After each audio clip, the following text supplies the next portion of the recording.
नमस्कार विद्यार्थी मित्रांनो, विज्ञान आणि तंत्रज्ञान भाग 1 प्रकरण 4 द्रव्याचे मोजमाप या आधीच्या व्हिडिओमध्ये आपण मूलक म्हणजे काय हे अभ्यासलेलं आहे की आयनिक बंध असणाऱ्या संयुगांचे दोन घटक असतात, ते म्हणजे कॅटायन धनप्रभारित आयन आणि ॲनायन म्हणजेच ऋणप्रभारित आयन।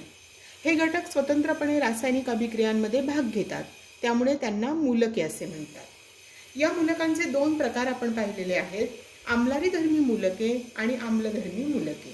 सामान्यतः आम्लारीधर्मी मूलके ही धातूंच्या अणूपासून इलेक्ट्रॉन काढल्यावर बनतात।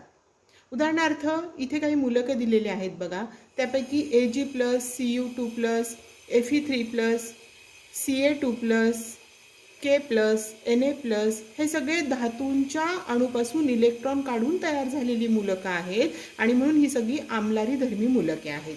परंतु याला अपवाद आहे NH4+, हे धातूपासून तयार झालेलं नसूनही आम्लारीधर्मी मूलक आहे। आम्लधर्मी मूलके सामान्यतः अधातूंच्या अणूमध्ये इलेक्ट्रॉन मिळवून बनतात। आता अधातूंच्या अणूमध्ये इलेक्ट्रॉन मिळवून बनलेली ही मूलके बघा, Cl-, I-, त्यानंतर SO4 2-, NO3-, S2-, हे सगळे अधातूंपासून तयार झालेली मूलके आहेत, जे आम्लधर्मी मूलके आहेत। पण याला अपवाद आहे MnO4-, हे आम्लधर्मी मूलक असून ते अधातूंपासून तयार झालेलं नाही। याशिवाय म्हणजे हे दोन प्रकार आपण बघितलेले आहेत, आम्लारीधर्मी मूलके आणि आम्लधर्मी मूलके। याशिवाय मूलकांचे आणखी दोन प्रकार आहेत, ते म्हणजे साधे मूलक आणि संयुक्त मूलक। एकच अणू असलेली मूलके म्हणजे साधे मूलक आहे। या गटात जर आपण बघितलं तर Ag+, Mg2+, Cl-, Fe2+, Br-, हे एकच अणू असलेली मूलके आहेत, म्हणून ती साधी मूलके आहेत। परंतु जेव्हा एखादे मूलक म्हणजेच प्रभारित असा अणूचा गट असतो की तेव्हा त्याला संयुक्त मूलक असे म्हणतात।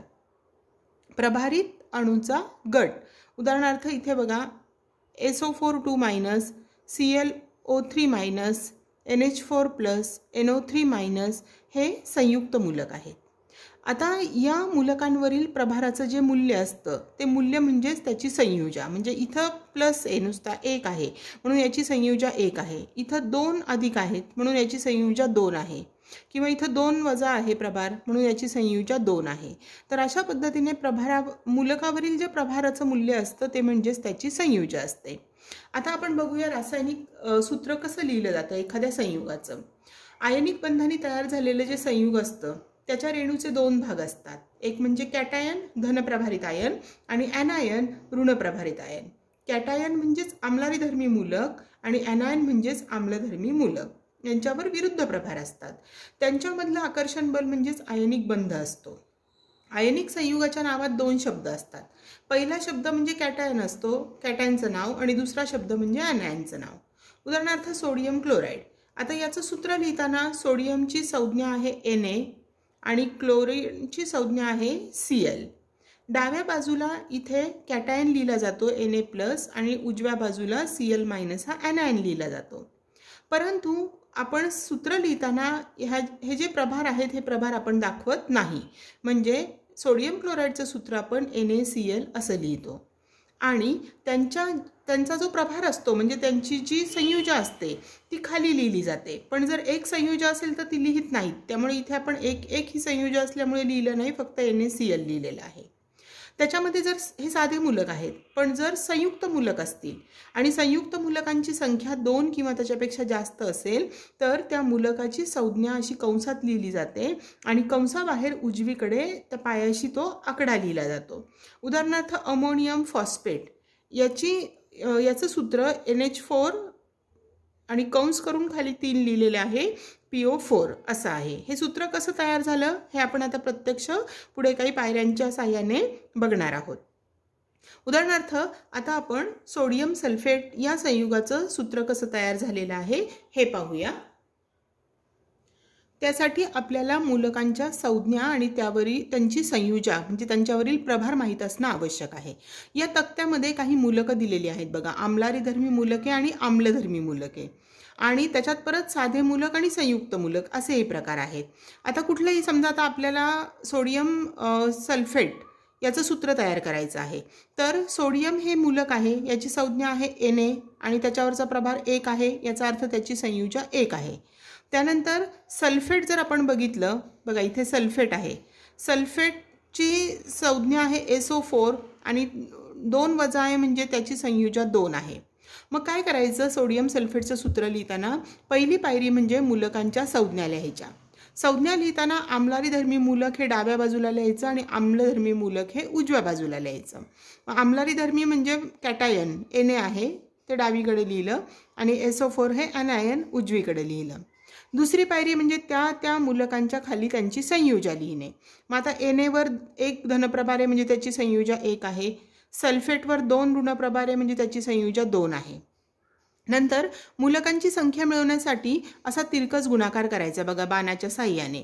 म्हणजे Na च्या पुढे 2 लिहायचा आणि SO4च्या पुढे 1 लिहायचा नाही. 1 हा आकडा असेल तर तो लिहायचा नाही.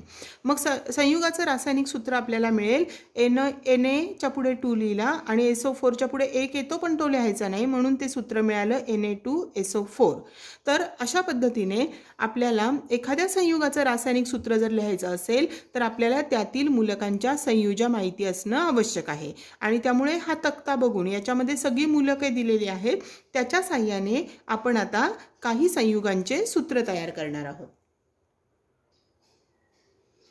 सोडियम सल्फेटचं सूत्र आत्ताच आपण तयार केलेलं आहे. दुसरं आहे सोडियम बायकार्बोनेट. आता संज्ञा लिहायच्या, डावीकडे आम्लारीधर्मी मूलक Na आणि उजवीकडे बायकार्बोनेट. आता बायकार्बोनेटचं इथे आपल्याला संज्ञा मिळते बघा, HCO3- HCO3. त्यांच्या संयुजा लिहायच्या. Na सोडियमवर 1 धनप्रभार आहे आणि बायकार्बोनेटवर 1 ऋणप्रभार आहे, म्हणून त्यांच्या संयुजा झाल्या 1-1. नंतर तिरकस गुणाकार करायचा. Na च्या पुढे 1 आणि HCO3च्या पुढे 1 येईल, पण आत्ताच तुम्हाला सांगितलं 1 आकडा असेल तर लिहायचा नाही तो, आणि म्हणून सोडियम बायकार्बोनेटचं सूत्र मिळालं NaHCO3. त्यानंतर सिल्वर क्लोराईड. आता संज्ञा लिहायच्या. सिल्वरची संज्ञा आहे Ag आणि प्लस आहे म्हणजे संयुजा 1 आहे. आणि क्लोराईडची संज्ञा आहे Cl आणि संयुजा वजा चिन्ह आहे म्हणजे एकच आहे फक्त इथं, म्हणून संयुजा 1 आहे. तिरकस गुणाकार केला, 1-1 आकडा नाही लिहिला तरी चालतो आणि म्हणून आपल्याला सूत्र मिळालं AgCl. पुढचं आहे मॅग्नेशियम ऑक्साईड. बघा आता मॅग्नेशियम इथे त्याच्यावर 2 धनप्रभार आहे, Mg संज्ञा आहे आणि संयुजा 2 आहे, म्हणून इथे Mg आणि इथे 2 लिहिला. नंतर ऑक्साईड म्हणजे O2- आहे म्हणजे संज्ञा O आहे, प्रभार 2 आहे. तिरकस गुणाकार केला तर Mg2 आणि O2 येतो, पण दोन्हीकडचा हा 2-2 कॅन्सल होतो कारण तो समान अंक आला की तो कॅन्सल करता येतो आपल्याला, आणि म्हणून सूत्र मिळालं MgO. पुढचं आहे कॅल्शियम हायड्रॉक्साईड.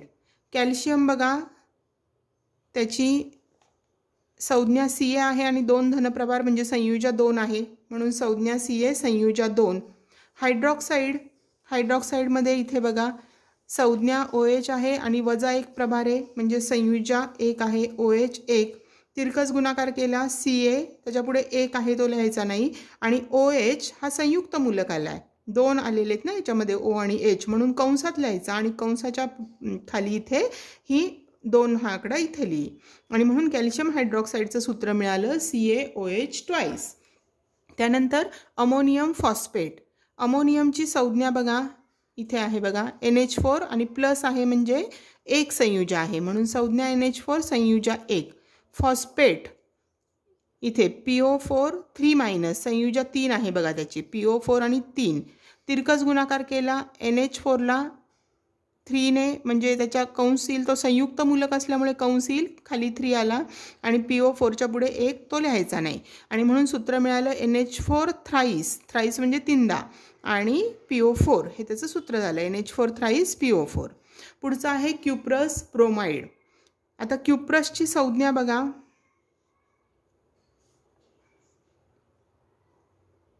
इथे बघा, Cu